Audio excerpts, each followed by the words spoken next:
Te voy a contar algo que suena imposible, pero es matemáticamente verificable. Conozco personas que ganan $150,000 al año y no tienen ni 50,000 en activos. Y conozco personas que nunca ganaron más de 40,000 al año y se retiraron con 2 millones en el banco. La diferencia no está en el salario. Está en una ecuación que el 93% de la población ignora completamente. Ingreso menos gasto igual capital. Si esa resta da cero, no importa si ganas 30,000 o 300,000. El resultado final es idéntico. Cero. La mayoría vive en una trampa invisible. Cada aumento de sueldo dispara un aumento automático de gastos. Ganan 1,000 más, compran un carro mejor, ganan 2,000 más, se mudan a un apartamento más grande. Ganan 5,000 más, empiezan a viajar en clase ejecutiva. El ingreso sube como escalera, el gasto sube como escalera, y la distancia entre ambos permanece exactamente igual. O peor, el gasto empieza a subir más rápido que el ingreso, y entonces aparece la deuda. Eso tiene un nombre técnico, inflación de estilo de vida, y es la razón por la cual doctores, abogados, ejecutivos con salarios de 6 cifras llegan a los 60 años sin patrimonio. En 1960, Warren y yo conocimos a un médico en Omaha. Ganaba el equivalente a $200,000 anuales en dinero de hoy. Casa grande, 2 carros alemanes, vacaciones en Europa cada año, membresía en el club de golf más caro de la ciudad. Envió a sus 3 hijos a universidades privadas de élite. Se retiró a los 65 con casi nada. Tuvo que volver a trabajar a los 70. Ganó millones durante su vida profesional. Gastó millones durante su vida profesional. La ecuación dio cero, y cero multiplicado por cualquier número de años sigue siendo cero. Compara eso con un maestro de escuela que conocí en esa misma época. Ganaba el equivalente a $35,000 al año. Vivía en una casa modesta. Manejaba el mismo carro durante 15 años. Vacaciones en cabañas cerca de casa. Ahorraba 20% de su ingreso cada mes sin falta. Lo invertía en el índice Standard & Poor's 500. Nada sofisticado, nada arriesgado. Solo compra automática mes tras mes durante 40 años. Se retiró con $1,800,000. Ganó una fracción de lo que ganó el médico. Terminó con más patrimonio que el médico. Porque la ecuación que importa no es cuánto ganas, es cuánto guardas multiplicado por cuánto tiempo lo dejas crecer. Ahora te voy a mostrar por qué esta diferencia no es lineal, sino exponencial. Supongamos que empiezas a los 25 años ganando $40,000 anuales.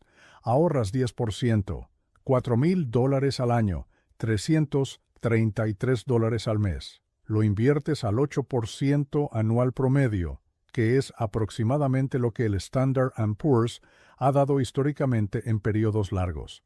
A los 65 años, 40 años después, tienes $1,040,000. Eso es con un salario modesto que nunca aumentó. Ahora cambia un solo número. En lugar de ahorrar 10%, ahorras 20%. Mismo salario. Misma tasa de retorno. Solo duplicas tu tasa de ahorro. A los 65, no tienes el doble. Tienes $2,080,000. El doble de ahorro no te da el doble de resultado. Te da algo mucho más grande, porque los intereses compuestos trabajan sobre una base más grande desde el principio, y esa diferencia se multiplica durante 40 años. Pero aquí está la trampa que destruye todo esto.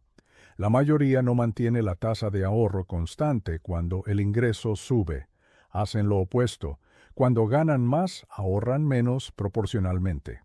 A los 25 ganan $40,000 y ahorran 10%, $4,000. A los 35 ganan $60,000 y ahorran 8%, $4,800. A los 45 ganan $90,000 y ahorran 5%, $4,500. A los 55 ganan $120,000 y ahorran 3%, $3,600. El ingreso se triplicó, el ahorro absoluto bajó, y la tasa de ahorro colapsó de 10% a 3%. Ese patrón es tan común que tiene nombre en los estudios de comportamiento financiero, ajuste de estilo de vida por ingreso, y es letal. La razón por la cual es letal no es obvia. La mayoría piensa que si ahorra cantidades similares en términos absolutos, está haciendo lo mismo: $4,000 a los 25, 4,500 a los 45. Números parecidos, pero pierden completamente el efecto del tiempo. Esos $4,000 que ahorras a los 25 van a crecer durante 40 años antes de que te retires. Con 8% anual, esos 4,000 se convierten en $86,970, pero esos 4,500 que ahorras a los 45 solo van a crecer durante 20 años. Se convierten en $21,120. Ahorraste más en términos nominales. Terminaste con menos de un cuarto del resultado final, porque perdiste 20 años de intereses compuestos, y esos 20 años valen más que el capital inicial. Warren me preguntó una vez por qué la gente inteligente comete este error tan sistemáticamente. Doctores, ingenieros, abogados, personas con educación superior, personas que entienden matemáticas, ¿por qué gastan más cada vez que ganan más en lugar de mantener su costo de vida constante y acelerar su tasa de ahorro? Le dije que es porque confunden ingresos con riqueza. Piensan que ganar más los hace más ricos. Error fundamental. Ganar más solo te da la opción de ser más rico. Pero si gastas todo lo que ganas, la opción se evapora. Es como tener una mina de oro y quemar todo el oro que extraes. No importa cuánto oro saques si lo quemas todo. El resultado neto es cenizas. Hay una estadística que siempre me ha parecido reveladora. En Estados Unidos, el 63% de las personas que ganan más de $100,000 al año vive de sueldo en sueldo. No tienen ahorros suficientes para cubrir 3 meses de gastos. Si pierden el empleo, entran en crisis inmediata.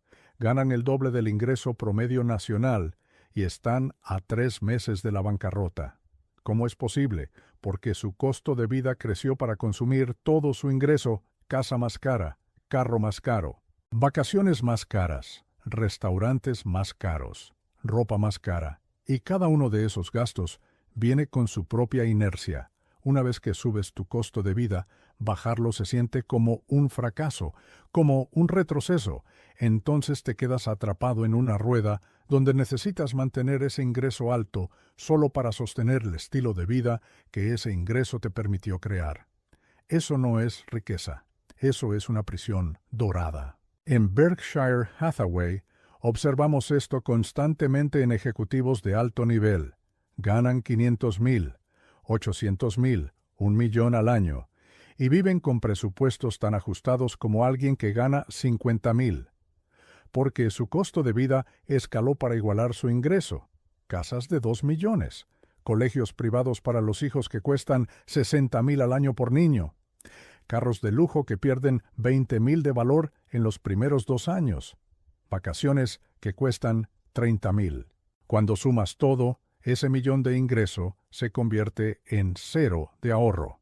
Y entonces vienen a negociar sus contratos y necesitan garantías, bonos, opciones sobre acciones, severance packages, porque no tienen colchón, porque a pesar de ganar 1,000,000 al año durante 10 años, no tienen 10 millones en el banco. Tienen deudas, activos depreciables y gastos fijos enormes. Ahora te voy a mostrar el costo de oportunidad real de este error. No solo el costo directo de gastar en lugar de ahorrar, sino el costo compuesto de no tener ese capital trabajando durante décadas. Imagina que a los 30 años decides que mereces un carro mejor, no cualquier carro, un carro de lujo, $50,000. Podrías comprar un carro de 20,000 que hace exactamente la misma función, transportarte del punto A al punto B. Pero eliges el de 50,000 porque tu ingreso subió y sientes que puedes permitírtelo. La diferencia son $30,000, 30,000 que no inviertes. Si esos 30,000 se hubieran invertido al 8% anual, desde los 30 hasta los 65, 35 años, se habrían convertido en $441,380. Esa decisión de un carro, mejor, no te costó 30,000. Te costó 441,000, casi $500,000 de patrimonio que se evaporó porque quisiste un logo diferente en el capó. Y ese es un solo gasto.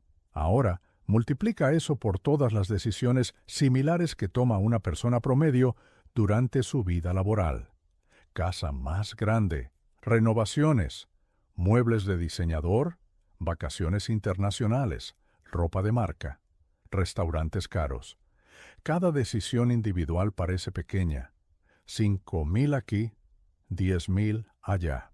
Pero cuando las proyectas 40 años con 8% de retorno compuesto cada $5,000 gastados en lugar de invertidos, te cuestan entre 60,000 y $100,000 de patrimonio final, dependiendo de cuándo en tu vida lo gastas. Y la suma de todas esas decisiones pequeñas es la diferencia entre retirarte con 500,000 o con 5 millones. La mayoría me dice que no pueden vivir como yo vivo, que necesitan cierto nivel de confort, que no van a sacrificar su calidad de vida por números en una cuenta bancaria. Pero esa es una falsa dicotomía. No estoy sugiriendo vivir en pobreza. Estoy sugiriendo mantener tu costo de vida constante mientras tu ingreso crece. Si vives bien con 50,000 al año cuando ganas 50,000, sigue viviendo con 50,000 cuando ganes 75,000. No estás sacrificando nada. Estás viviendo exactamente igual que antes. La única diferencia es que ahora ahorras 25,000 al año en lugar de 0. Y esos 25,000, invertidos adecuadamente durante 3 décadas, se convierten en varios millones.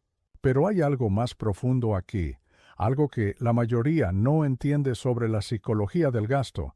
Cada vez que subes tu costo de vida, subes también tu nivel de necesidad percibida. Lo que antes era un lujo se convierte en una necesidad. Lo que antes era opcional se convierte en esencial. Y una vez que algo se convierte en esencial en tu mente, renunciar a ello se siente como un sacrificio. Esa es la trampa. Crear necesidades donde no existían. En 1960, nadie necesitaba teléfonos inteligentes. Hoy la mayoría no puede imaginar vivir sin uno. Y no solo uno básico. Necesitan el último modelo, cada año. $800 cada año que se evaporan en depreciación tecnológica inmediata. He vivido en la misma casa en Omaha desde 1958. La compré por $31,500. Hoy podría vivir en una mansión de 20 millones. Podría tener casas en 5 países. Podría volar en jet privado a cualquier parte. ¿Por qué no lo hago? No es porque sea tacaño. Es porque genuinamente no veo cómo eso mejoraría mi vida de ninguna manera significativa. La casa donde vivo es cómoda, funcional. Está en un barrio que conozco. ¿Qué ganaría mudándome a algo más grande?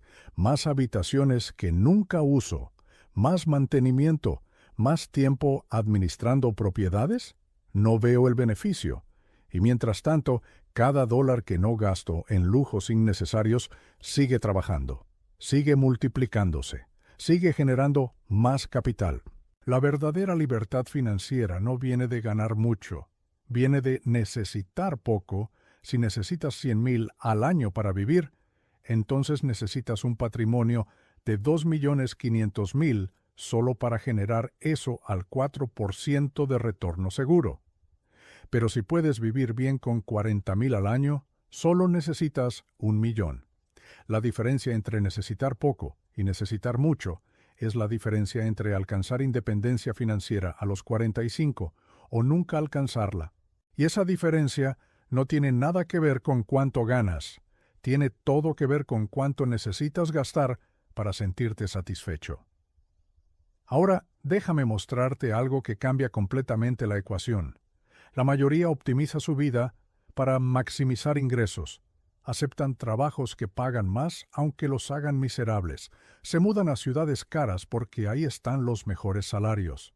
Trabajan 60 horas semanales para conseguir ascensos, y todo eso tiene sentido si el objetivo es maximizar ingresos.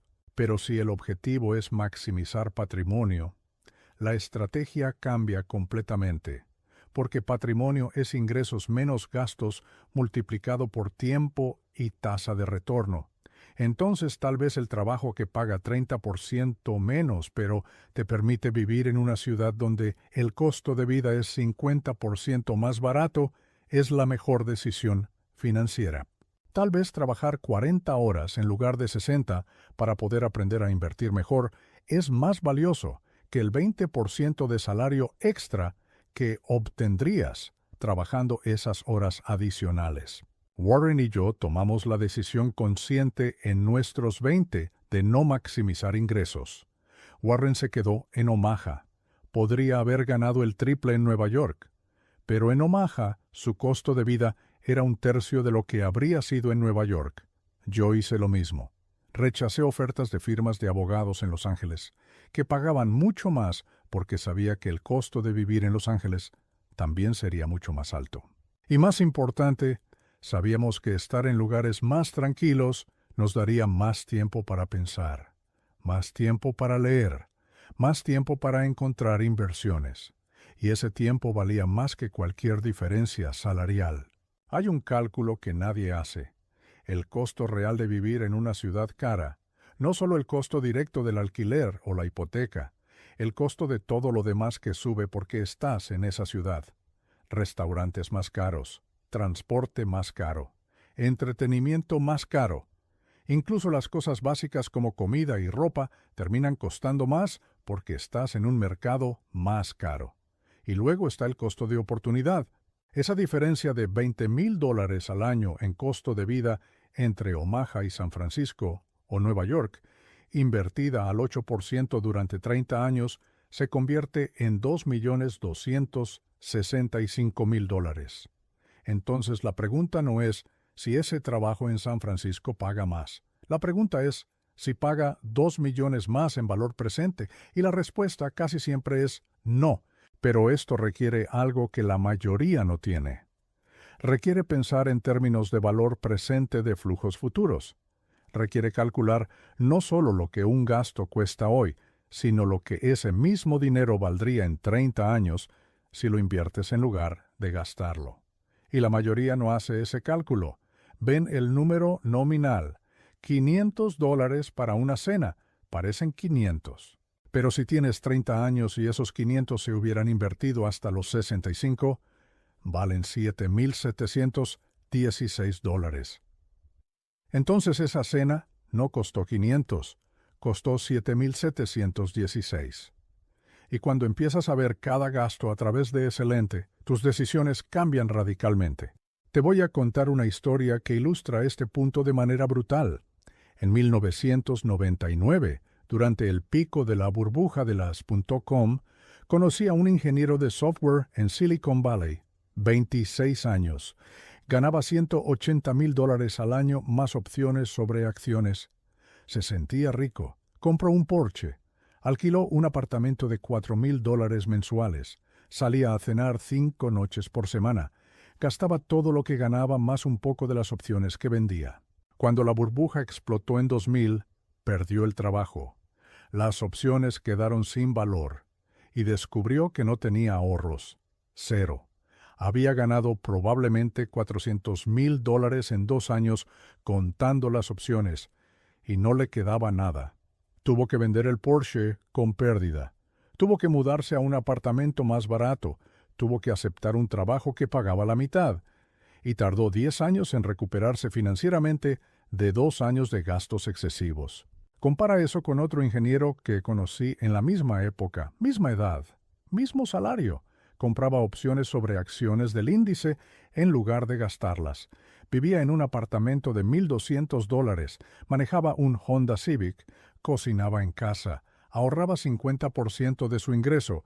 Cuando la burbuja explotó, también perdió el trabajo, pero tenía $250,000 en el banco. Eso le dio tiempo. Tiempo para buscar el trabajo correcto, en lugar de aceptar el primer trabajo que apareciera por desesperación. tiempo para esperar a que el mercado tocara fondo y comprar acciones baratas. Hoy ese segundo ingeniero tiene varios millones de dólares. El primero sigue trabajando a los 50 años sin patrimonio significativo. Mismas oportunidades iniciales, decisiones completamente opuestas, resultados completamente opuestos. La lección no es que no debas gastar nunca. La lección es que cada gasto es una elección entre consumo presente y capital futuro, y la mayoría elige consumo presente casi siempre. Eligen la gratificación inmediata de un carro nuevo, una casa más grande, unas vacaciones mejores, sobre la seguridad futura de capital trabajando para ellos. Y después se preguntan por qué no pueden retirarse. ¿Por qué están atrapados en trabajos que no les gustan? ¿Por qué dependen de cada cheque de pago? La respuesta está en miles de decisiones pequeñas que tomaron durante décadas. Decisiones que parecían insignificantes en el momento. 500 aquí, 1000 allá, pero que sumadas y proyectadas con intereses compuestos representan millones de dólares de patrimonio que nunca construyeron. Y aquí está la ironía brutal. La mayoría trabaja más duro para ganar más dinero, para poder gastar más dinero. Ese es el ciclo. Trabajan horas extras para pagar el carro más grande. Aceptan trabajos más estresantes para pagar la casa más cara. Sacrifican tiempo con su familia para pagar vacaciones más lujosas. Están en una rueda que gira cada vez más rápido, pero que nunca los lleva a ningún lado. Porque no importa qué tan rápido gires esa rueda, si todo lo que haces es convertir ingreso en gasto. El resultado neto sigue siendo cero. Warren y yo optimizamos para algo diferente. Optimizamos para maximizar tiempo libre y capital compuesto. No maximizamos ingresos. De hecho, podríamos ganar mucho más de lo que ganamos si quisiéramos. Podríamos cobrar honorarios de administración en Berkshire. Podríamos hacer apariciones pagadas. Podríamos vender consultoría. Pero eso requeriría tiempo. Y nuestro tiempo vale más haciendo lo que hacemos, leyendo, pensando, encontrando inversiones excepcionales y viviendo de manera que nuestros gastos sean una fracción mínima de nuestros ingresos para que el capital se acumule y se multiplique sin interrupción. Hay una pregunta que le hago a cualquiera que me dice que necesita gastar más para disfrutar la vida. Le pregunto qué es exactamente lo que compró en el último año que mejoró su felicidad de manera duradera, no momentánea. No el subidón de dopamina que dura 3 días después de comprar algo nuevo, sino algo que genuinamente mejoró su calidad de vida de forma permanente, y la mayoría no puede nombrar más de una o dos cosas. Tal vez una, pero pueden nombrar decenas de compras que hicieron, cientos de gastos, y casi ninguno tuvo impacto duradero. Eso significa que están convirtiendo capital en nada. Están quemando su futuro para financiar placeres que ni siquiera recuerdan 3 meses después. Los estudios de psicología económica muestran algo fascinante. La felicidad derivada de compras materiales tiene una vida media de aproximadamente 3 meses. Compras un carro nuevo. Te sientes eufórico durante una semana, satisfecho durante un mes, neutral a los 3 meses. Y a los 6 meses ya estás pensando en el próximo carro. Ese patrón se repite con casi cualquier compra material. Casa nueva, muebles nuevos, ropa nueva, gadgets nuevos. Todos siguen la misma curva de utilidad marginal decreciente. Pero el costo financiero de esas compras no decae. El costo es permanente. Gastaste el dinero. Ese dinero ya no está trabajando para ti. Y el placer que obtuviste fue temporal.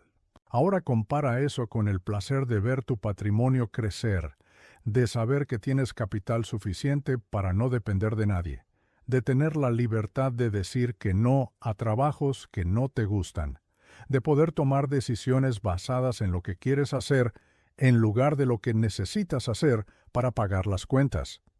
Ese tipo de satisfacción no decae, crece. Cada año que pasa con capital acumulándose es un año más de seguridad, un año más de opciones, un año más de libertad. Y eso es un tipo de placer completamente diferente al que obtienes comprando cosas. Pero requiere inversión de gratificación. Requiere decir que no hoy para poder decir que sí mañana. Y la mayoría no tiene esa paciencia. Quieren todo ahora. Quieren el carro ahora, la casa ahora, las vacaciones ahora. Y usan deuda para conseguirlo. Eso es aún peor que gastar todo tu ingreso. Eso es gastar ingreso futuro. Estás tomando prestado de tu futuro tú para darle cosas a tu presente tú. Y cuando el futuro llegue, vas a estar trabajando para pagar deudas que financiaron placeres que ya ni recuerdas. Eso no es vivir bien. Eso es esclavitud financiera con extrapasos. En 1974, durante la peor recesión desde la Gran Depresión, el mercado cayó 48%. La inflación estaba en 12%. La gente perdía empleos. Las empresas quebraban. Y Berkshire tenía efectivo. Warren y yo habíamos mantenido nuestros costos de vida constantes durante años. Habíamos ahorrado agresivamente. Habíamos vendido algunas posiciones antes del colapso. Y cuando todo el mundo necesitaba liquidez desesperadamente, nosotros teníamos liquidez. Compramos participaciones en empresas excelentes a precios ridículos. El Washington Post, Jayco. Esas inversiones se multiplicaron por 50 en las siguientes décadas, pero solo pudimos hacerlas porque no habíamos gastado todo lo que ganamos en los años previos, habíamos construido capital. Y ese capital nos dio poder de compra justo cuando nadie más lo tenía. Esa es otra dimensión de esto que la mayoría no ve. No solo estás construyendo patrimonio cuando ahorras, estás construyendo opcionalidad. Estás construyendo la capacidad de actuar cuando las oportunidades aparecen. Y las mejores oportunidades siempre aparecen cuando la mayoría no tiene capital para aprovecharlas. En crisis, en recesiones, en momentos de pánico. Si has gastado todo lo que ganaste durante los buenos años, cuando llegan los malos años, no tienes munición, no puedes comprar, no puedes invertir, solo puedes sobrevivir. Pero si has mantenido tus gastos bajos y has acumulado capital, las crisis se convierten en las mejores oportunidades de tu vida. La mayoría vive exactamente al revés, gastan más durante los buenos tiempos. Y cuando llegan los malos tiempos, tienen que vender activos a precios bajos para cubrir sus gastos fijos altos. Compran caro y venden barato. Eso es la receta perfecta para destruir patrimonio. Warren y yo hacemos lo opuesto. Mantenemos gastos constantes durante buenos y malos tiempos, acumulamos efectivo durante los buenos tiempos y compramos agresivamente durante los malos tiempos. Vendemos cuando la euforia lleva los precios a niveles absurdos. Compramos cuando el pánico lleva los precios a niveles ridículos. Pero nada de eso sería posible si nuestros gastos personales fluctuaran con nuestros ingresos. Hay un concepto en ingeniería llamado margen de seguridad. La idea es que construyes estructuras más fuertes de lo estrictamente necesario para el peso que van a soportar. Por si acaso, por si hay un terremoto, por si hay vientos más fuertes de lo esperado. Ese mismo concepto aplica a las finanzas personales. Tu margen de seguridad es la diferencia entre lo que ganas y lo que gastas.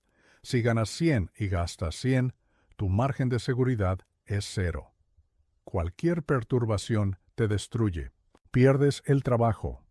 Emergencia médica. Reparación de carro. Cualquier cosa te pone en crisis. Pero si ganas 100 y gastas 50, tienes un margen de seguridad del 50%. Puedes absorber shocks, puedes sobrevivir pérdidas, puedes navegar crisis. Y mientras tanto, ese margen se está acumulando como capital que trabaja para ti. La mayoría construye su vida financiera sin margen de seguridad. Maximizan gastos hasta el límite exacto de sus ingresos y después se sorprenden cuando un evento impredecible los destruye. Pero los eventos impredecibles no son impredecibles. Lo impredecible es cuándo van a suceder, pero que van a suceder es certeza. Vas a perder un trabajo en algún punto, va a haber una recesión en algún punto, va a haber una emergencia en algún punto. Y si no tienes margen de seguridad cuando eso sucede, estás acabado. La gente llama a eso mala suerte. Yo lo llamo mala ingeniería financiera.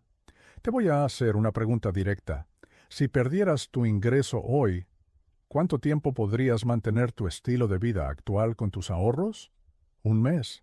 ¿3 meses? ¿6 meses? Si la respuesta es menos de 6 meses, estás viviendo en un castillo de naipes. No importa cuánto ganes, no importa qué título tengas, no importa en qué industria trabajes. Estás a 6 meses de la ruina financiera. Y eso no es porque no ganes suficiente, es porque gastas demasiado en relación a lo que ganas. La solución no es ganar más, la solución es gastar menos, mucho menos, y construir un colchón que te dé tiempo cuando las cosas inevitablemente se compliquen. Warren tiene una regla simple. Nunca inviertas en algo que no entiendas. Yo tengo una regla paralela para gastos. Nunca gastes en algo que no puedas justificar con números concretos de valor agregado a tu vida, no con sentimientos, no con me lo merezco, con números. ¿Cuántas horas de uso le vas a dar a esa compra? ¿Cuánto tiempo de tu vida vas a dedicar a disfrutar eso que estás comprando? ¿Y cuál es el costo por hora de ese disfrute cuando lo divides? La mayoría nunca hace esa división. Compran un bote de recreo por $60,000. Lo usan 8 veces al año. 4 horas cada vez. 32 horas anuales. En 10 años son 320 horas. 60,000 dividido entre 320 es $187 por hora de uso.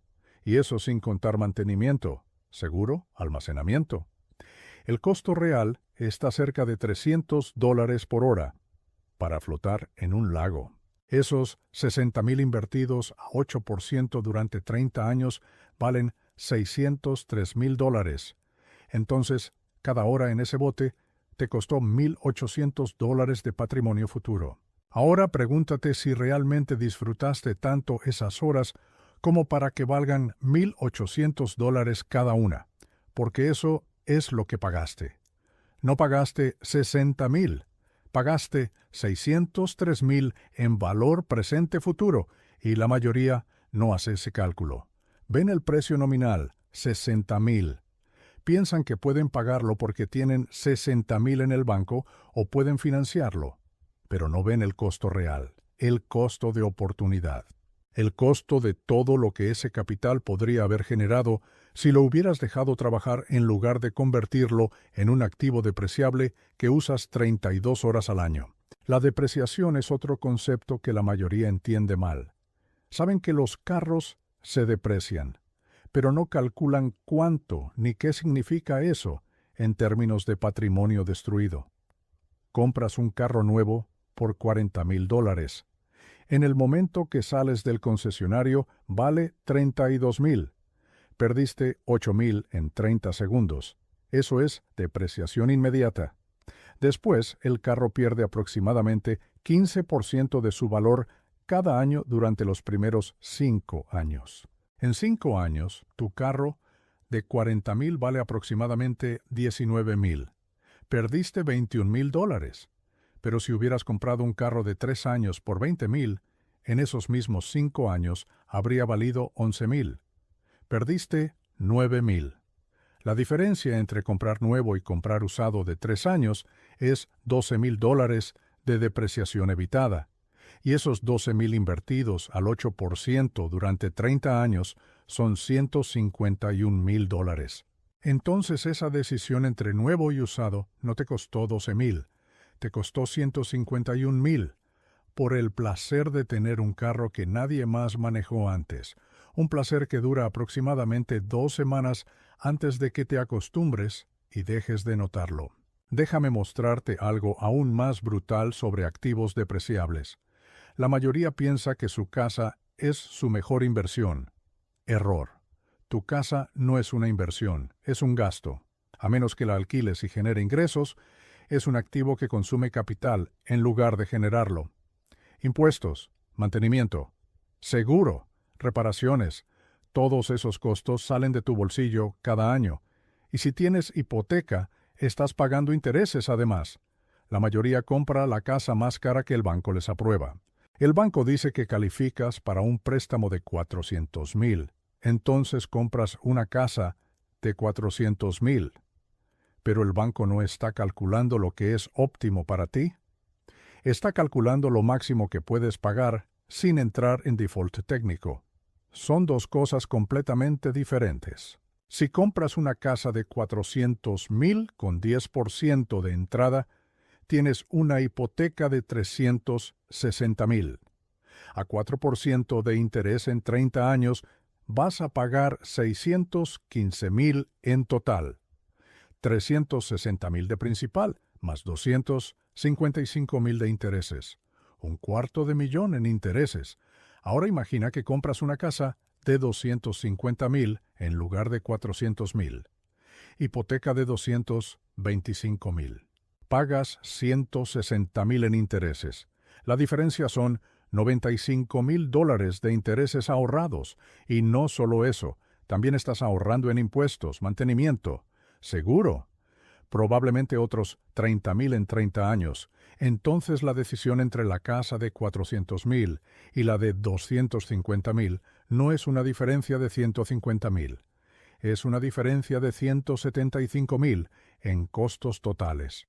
Y esos 175,000, si los hubieras invertido gradualmente durante esos 30 años al 8%, valen aproximadamente 400,000 adicionales.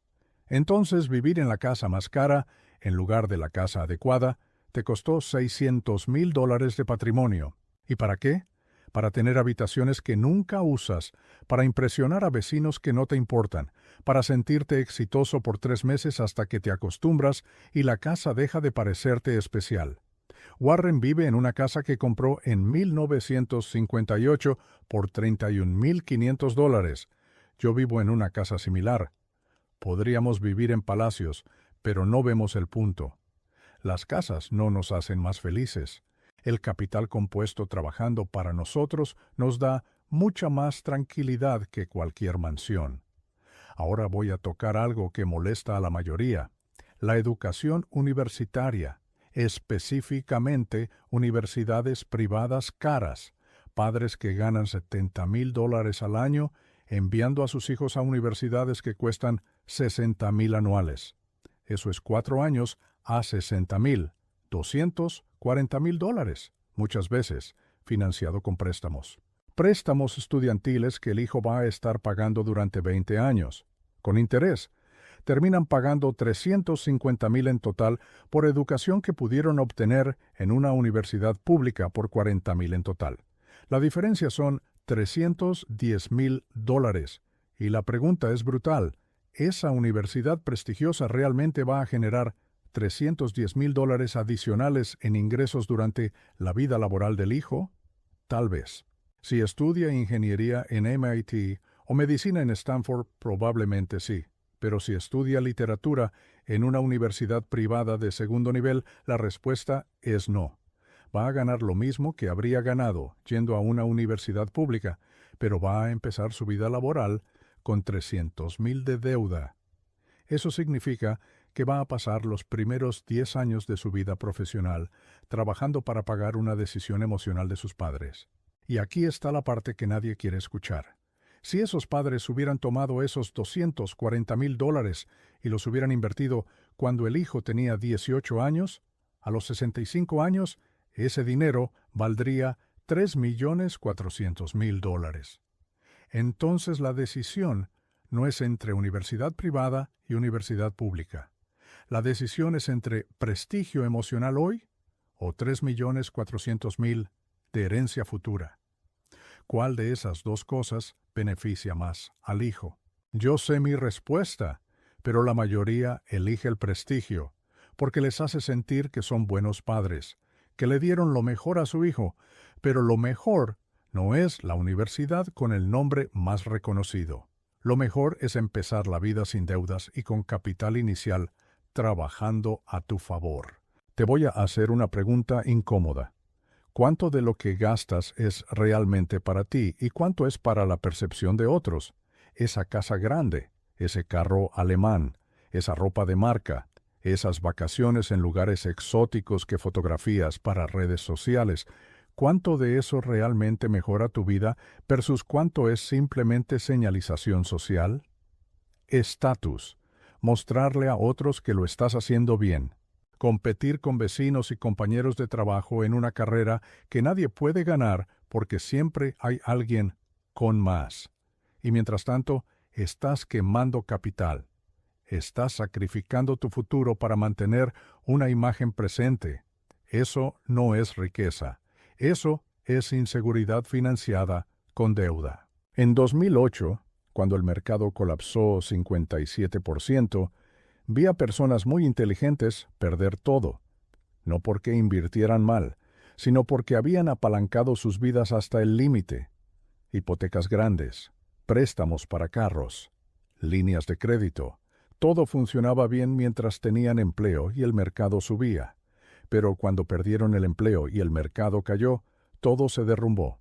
Tuvieron que vender la casa con pérdida.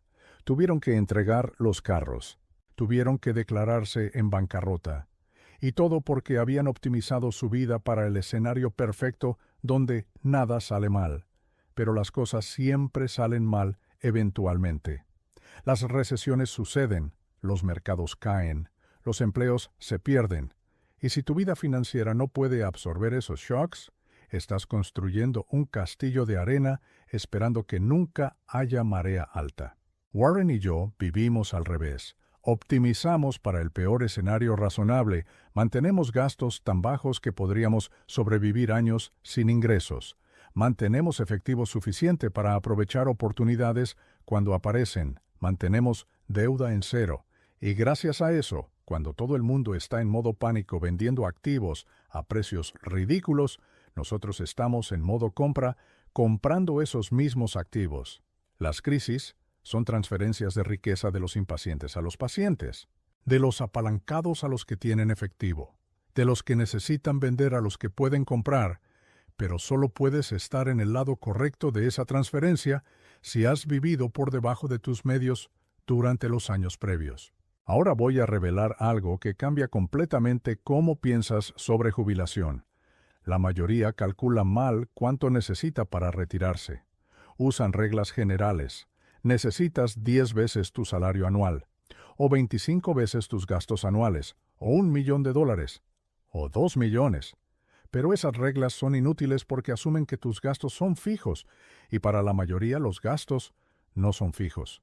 Suben cada año con la inflación, suben con expectativas crecientes. Suben porque se acostumbran a cierto nivel de vida y no pueden bajarlo. Entonces retirarse se convierte en un objetivo móvil que se aleja más rápido de lo que puedes alcanzarlo. Pero si mantienes tus gastos constantes, el cálculo cambia totalmente. Si vives con 40,000 al año y mantienes ese número constante ajustado solo por inflación real, necesitas $1.000.000 para retirarte con 4% de tasa de retiro segura. Eso es alcanzable. Pero si vives con 100,000 al año, necesitas $2,5 millones. Y si cada año que pasa subes tus gastos porque subes tu estándar de vida, nunca llegas. Porque el objetivo sube más rápido que tu capacidad de ahorro. Es como perseguir un horizonte. No importa cuánto camines, sigue a la misma distancia. La única forma de alcanzar independencia financiera es anclar tus gastos, fijarlos en un nivel razonable que te haga feliz y nunca subirlos sin importar cuánto suban tus ingresos.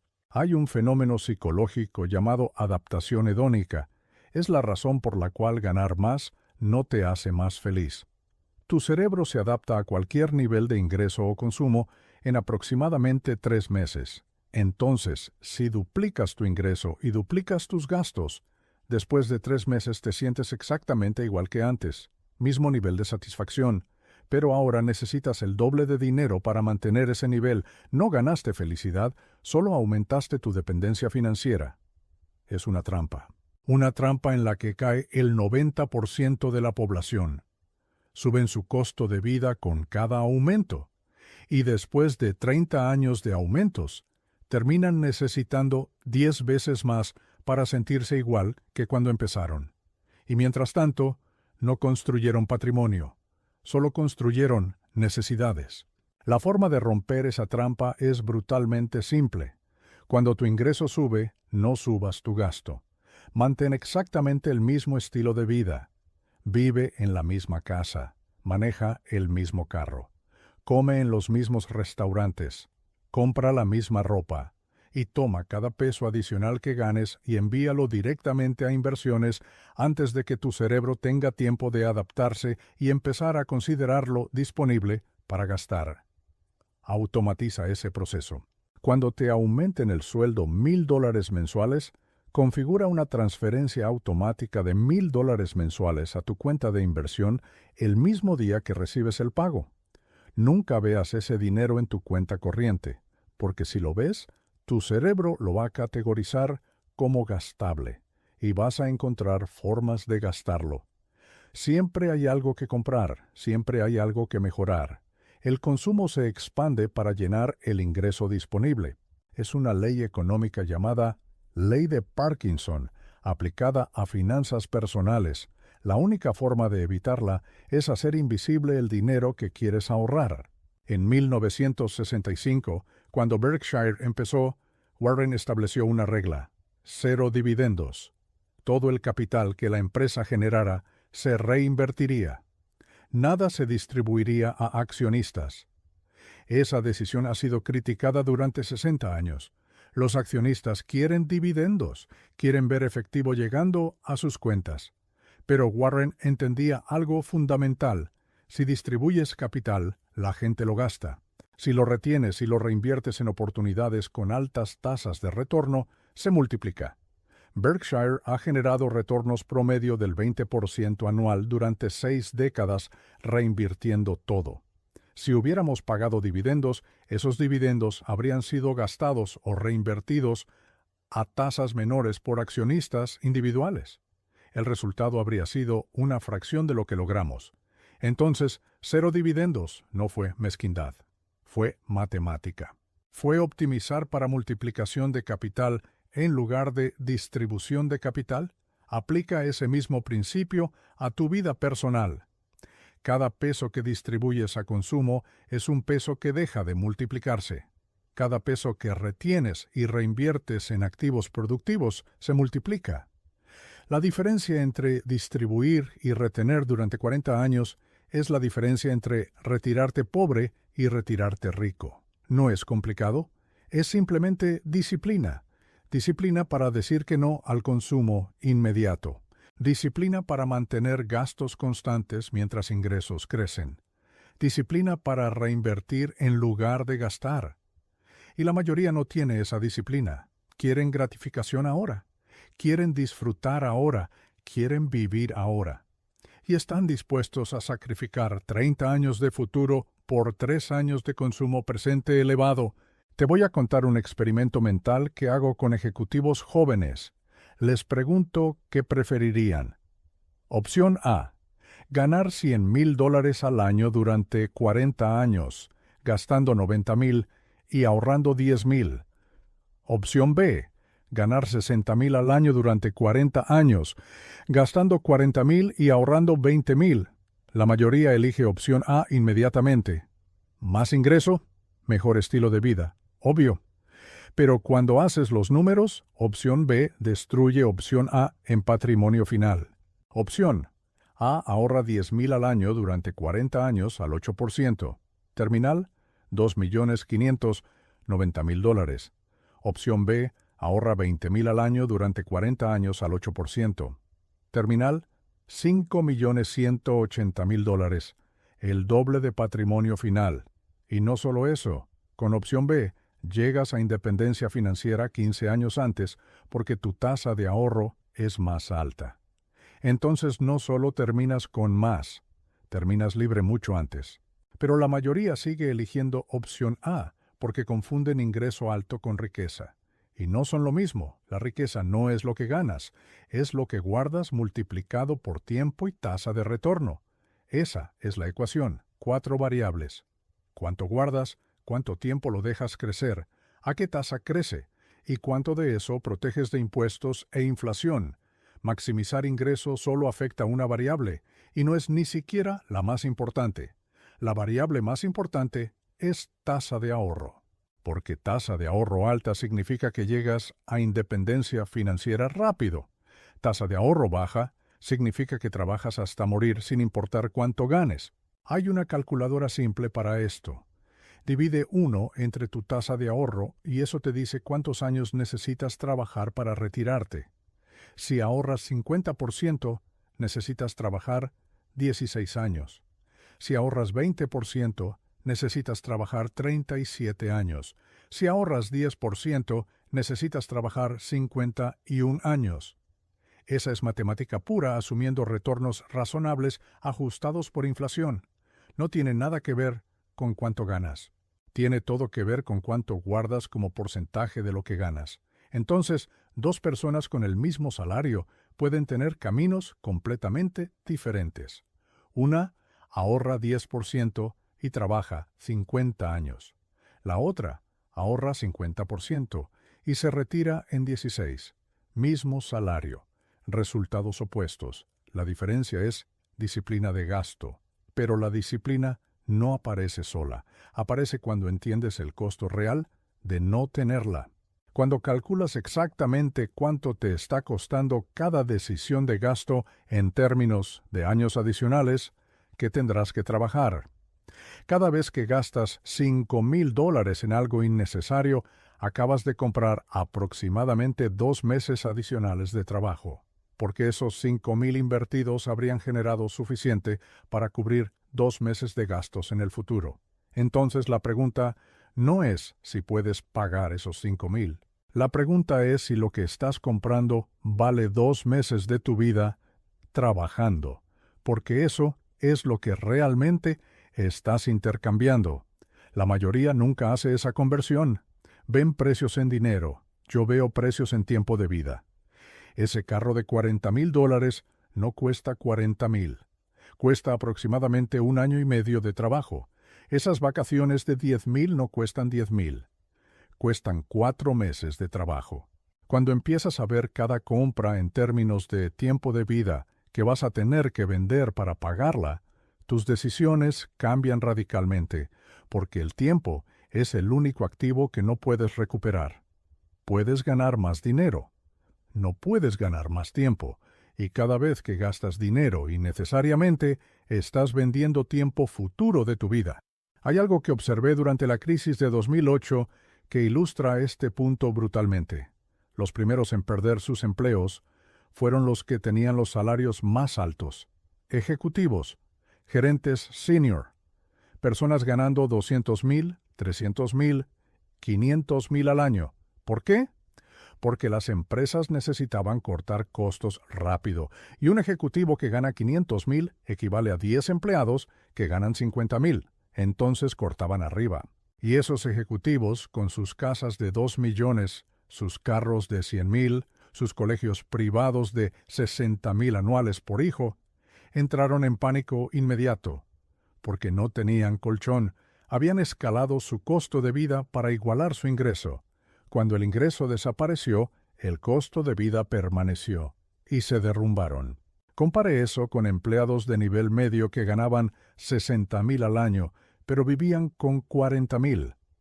Muchos de ellos también perdieron empleos, pero tenían ahorros, tenían margen. Podían sobrevivir 1 año sin ingresos buscando el próximo trabajo correcto en lugar de aceptar el primer trabajo desesperado que apareciera. Y cuando el mercado tocó fondo en marzo de 2009, muchos de esos empleados de clase media tenían efectivo para invertir. Compraron acciones a precios que no volverán a ver en sus vidas. Esas inversiones se multiplicaron por 4 o 5 en los siguientes 10 años. Mientras tanto, los ejecutivos que perdieron sus empleos tardaron años en recuperarse porque tuvieron que vender activos a pérdida para cubrir gastos que no podían reducir. Esa es la cruel ironía del ingreso alto con gasto alto. Te hace más vulnerable, no menos. Porque mientras más alto es tu costo de vida, más dependes de mantener ese ingreso específico. Si ganas 30,000 y vives con 20,000, puedes tomar un trabajo de 25,000 si pierdes el de 30,000. No es ideal, pero funciona. Pero si ganas 300,000 y vives con 280,000, no puedes tomar un trabajo de 100,000. Tu vida colapsa, entonces terminas desesperado. Aceptas trabajos que no quieres. Te quedas en empresas que te hacen miserable, porque estás atrapado por tus propios gastos. Warren me dijo una vez que la verdadera medida de riqueza no es cuánto tienes, sino cuánto tiempo podrías sobrevivir si dejaras de trabajar hoy. Si la respuesta es un mes, no eres rico sin importar cuánto ganes. Si la respuesta es para siempre, eres rico sin importar cuán modesto sea tu ingreso. Y la diferencia entre un mes y para siempre no está en el ingreso. Está en la brecha entre ingreso y gasto multiplicada por años de acumulación compuesta. Déjame mostrarte algo sobre impuestos que casi nadie entiende correctamente. La mayoría trata de maximizar ingreso bruto, pero ingreso bruto es irrelevante. Lo único que importa es ingreso después de impuestos menos gastos. Eso es lo que puedes ahorrar. Eso es lo que puede convertirse en capital. Y aquí está el problema brutal. Los impuestos son progresivos. Mientras más ganas, mayor porcentaje pagas. Entonces, si duplicas tu ingreso de 50,000 a 100,000, no duplicas tu ingreso después de impuestos. Tal vez aumentas 70%. Y si para ganar ese extra aceptaste un trabajo más estresante, más horas, más viajes, tal vez el costo real en calidad de vida no vale ese 70% extra. Especialmente si vas a gastar ese 70% extra en lugar de ahorrarlo. Hay una trampa que veo constantemente. Personas que aceptan ascensos que aumentan su salario 20%, pero aumentan su estrés 50% y su tiempo de trabajo 40%.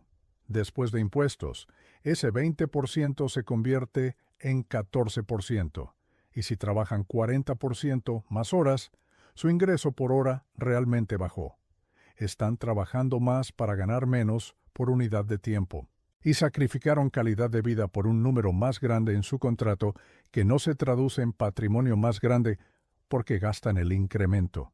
Eso no es progreso, eso es ir hacia atrás con la ilusión de ir hacia adelante. En 1975 rechacé una oferta para unirme a una firma de abogados en Los Ángeles que me habría pagado el triple de lo que ganaba, el triple. Y dije que no. La gente pensó que estaba loco, pero hice el cálculo completo. El triple de salario después de impuestos en California era aproximadamente el doble. El costo de vida en Los Ángeles era el doble de Omaha. Entonces el ingreso real disponible era exactamente igual. Pero el trabajo requería 70 horas semanales en lugar de 40. Y no me habría dejado tiempo para leer, para pensar, para buscar inversiones, para vivir.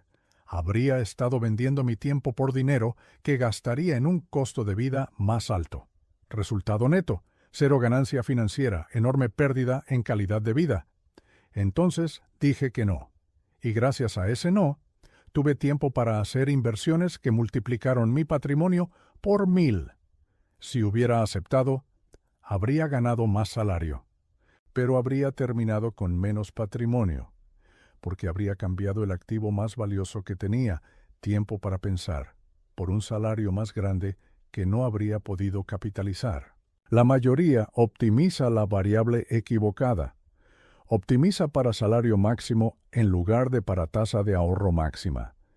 Y salario máximo usualmente requiere sacrificios que reducen tu capacidad de construir patrimonio, más horas, más estrés, menos tiempo para administrar inversiones, menos flexibilidad para aprovechar oportunidades, vivir en ciudades caras, mantener apariencias profesionales costosas. Todo eso come el beneficio del salario más alto. Entonces terminas ganando más, pero construyendo menos. Ahora voy a tocar algo que va a molestar a muchos: la idea de balance entre trabajo y vida personal. Es basura, no existe balance, existe elección. Eliges dónde pones tu tiempo y energía, y esa elección tiene consecuencias. Si eliges trabajar 60 horas semanales durante 30 años, vas a tener más dinero que alguien que trabajó 40 horas, pero solo si no gastas ese dinero extra. Si lo gastas, trabajaste 20 horas extra por semana durante 30 años para nada. Vendiste 1.600 horas adicionales por año, 48.000 horas en 30 años, aproximadamente 5 años y medio de tiempo despierto. Y no tienes nada que mostrar por ello, porque convertiste esas horas en consumo en lugar de en capital. Por otro lado, si trabajas 40 horas, vives con 50% de tu ingreso y usas el tiempo extra para educarte sobre inversiones, para buscar oportunidades, para pensar en lugar de solo ejecutar, tal vez terminas con más patrimonio que el que trabajó 60 horas. Porque construiste conocimiento que te permite hacer mejores decisiones con el capital que acumulas. Y porque no destruiste tu salud ni tus relaciones en el proceso. Entonces, el balance correcto no es entre trabajo y vida, es entre actividades que construyen capital y conocimiento, versus actividades que simplemente te permiten ganar más para gastar más. Te voy a hacer una pregunta que probablemente nunca te han hecho. ¿Cuántas horas de tu vida has invertido en aprender sobre dinero?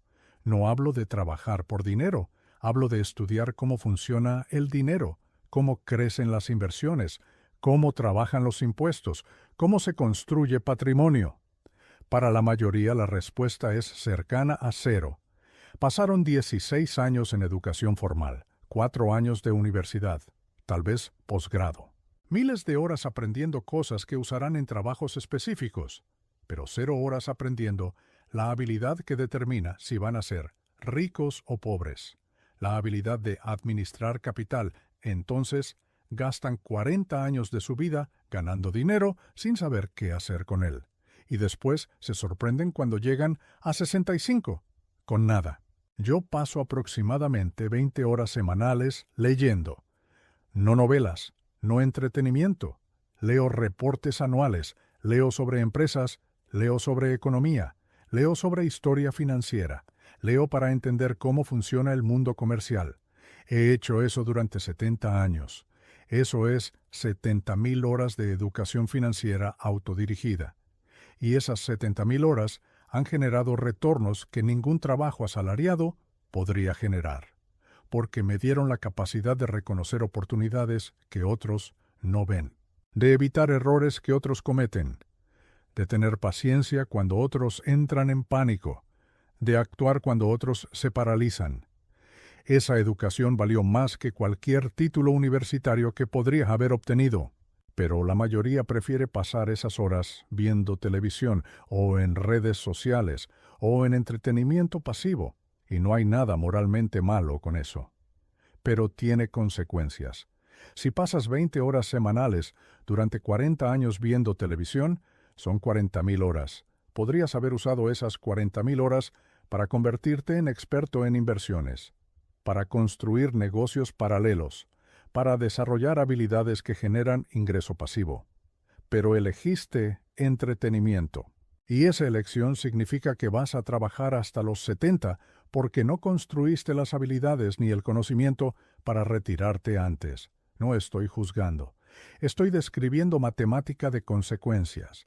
Cada hora que vives es una elección entre consumo y construcción, entre placer inmediato y seguridad futura, entre dependencia y libertad. La mayoría elige consumo, placer, dependencia. Y después culpan al sistema, culpan a la economía, culpan a la suerte. Pero no fue el sistema, no fue la economía, no fue mala suerte, fueron 40.000 horas de elecciones pequeñas que se acumularon en un resultado predecible. No tienes patrimonio porque elegiste no construir patrimonio. Elegiste entretenimiento sobre educación, elegiste consumo sobre ahorro, elegiste apariencia sobre sustancia, y las elecciones tienen consecuencias. Ahora voy a revelar algo que cambia todo si lo entiendes. El enemigo más grande de tu patrimonio futuro no es la inflación, no son los impuestos, no es el mercado, eres tú, específicamente tu cerebro. Tu cerebro fue diseñado por evolución para sobrevivir en sabanas africanas hace 200.000 años. No fue diseñado para administrar finanzas personales en economías complejas. y eso crea problemas sistemáticos.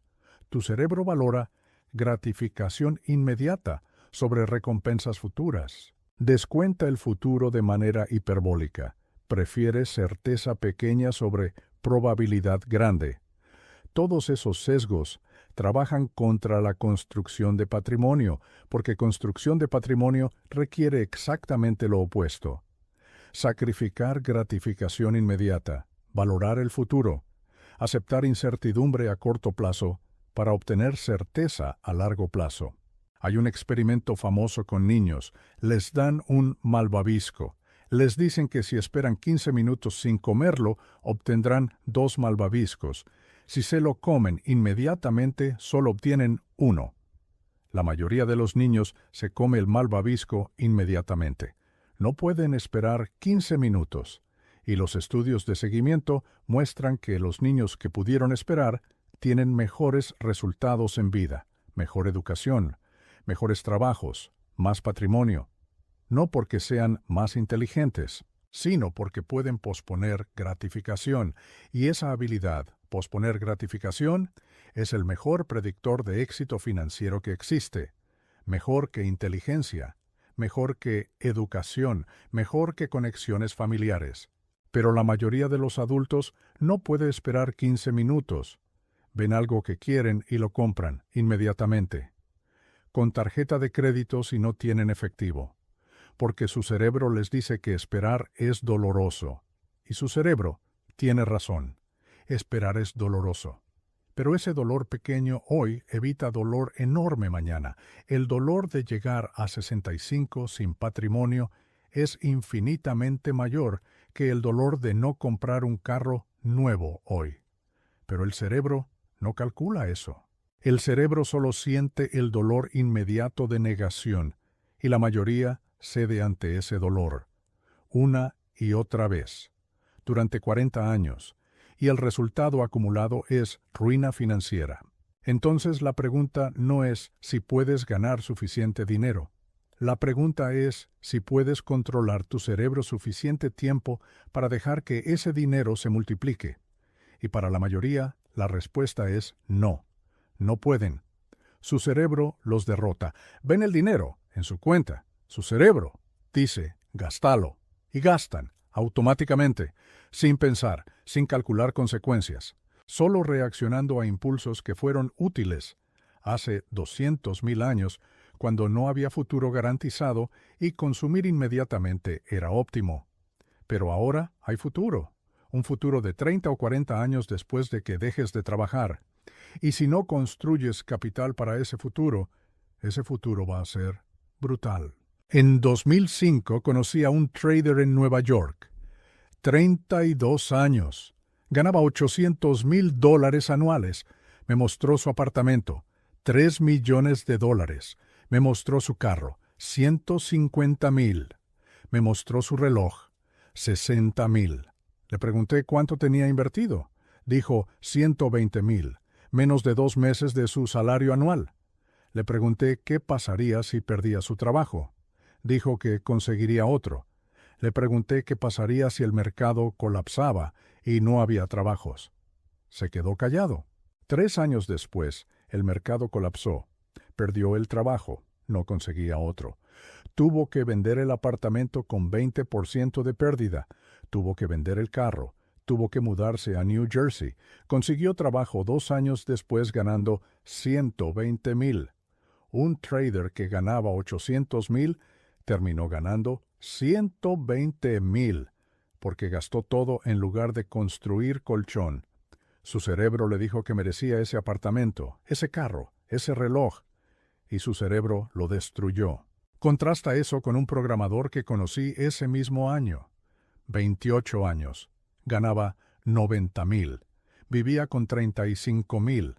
Ahorraba $55,000 al año. 60% de tasa de ahorro. Vivía con 2 compañeros de cuarto. Manejaba un carro de 8 años. No tenía reloj de lujo. Pero tenía $200,000 invertidos. Cuando el mercado colapsó en 2008, no perdió su trabajo. Pero si lo hubiera perdido, tenía capital para sobrevivir 3 años. Y cuando el mercado tocó fondo, compró agresivamente. Hoy ese programador tiene varios millones. Se retiró a los 42. El trader sigue trabajando a los 50, tratando de recuperar lo que perdió. Mismo período. Oportunidades similares, cerebros opuestos. Uno controló sus impulsos, el otro fue controlado por sus impulsos. Y esa diferencia determinó todo. La habilidad más valiosa que puedes desarrollar no es hacer más dinero, es controlar tu relación con el dinero. Específicamente, controlar el impulso de gastar, porque ese impulso es más fuerte que cualquier cantidad de educación financiera. Puedes saber todo sobre intereses compuestos, puedes entender perfectamente la matemática de la construcción de patrimonio, y aún así gastar todo si no controlas el impulso. El conocimiento sin autocontrol es inútil, pero autocontrol sin conocimiento perfecto es suficiente. Si simplemente puedes evitar gastar más de lo que ganas y puedes invertir la diferencia en algo razonable, vas a terminar rico. No necesitas estrategias sofisticadas, no necesitas inversiones exóticas, solo necesitas la disciplina de no gastar todo lo que ganas. Eso es todo, y la mayoría no puede hacer eso.